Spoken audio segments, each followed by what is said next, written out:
Кадыр түндү кантип өткөрөбүз?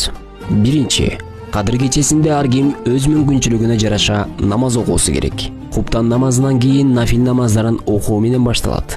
Сөзсүз түрдө мечитке баруу керек эмес. Эгерде Куран окушту же башка дуа кылышты билбейм десе, анда мечитке баруусу керек. Ниет кылып күнөөлөрдүн кечирүүсүн сураш керек. Андан кийин бул жашоо үчүн керектүү нерсе сураса болот. Мисалы, ден соолук, ынтымак, байлык жана башка нерселер. 2 рекеттен кайталап нафил намаздарын көп окуш керек. Багымдат намазын окуп андан кийин күн чыкканга чейин дуа кылса болот. Экинчи, Кадыр түндү жалгыз тоскону жакшы. Себеби адам өзү болсо ибадатка көп көңүл бурулат деген мааниде. Тамактанып, жамаат менен кой союп, шаан шөкөт кылып, же башка таризде олтурса дурус болбойт.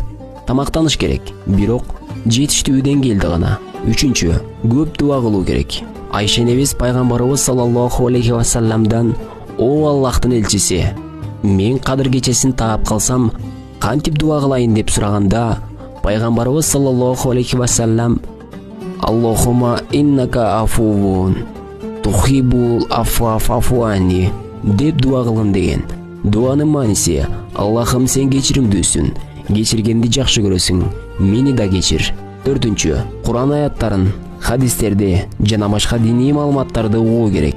Куран окуй алгандар Куран окуп, окуй албагандар аны угуусу керек. 5. Өткөн күнөөлөргө тобо кылуу керек. 6. Аллахты зикир кылуу керек. 7. Өзүң жана өткөндөр үчүн дуа кылуу керек.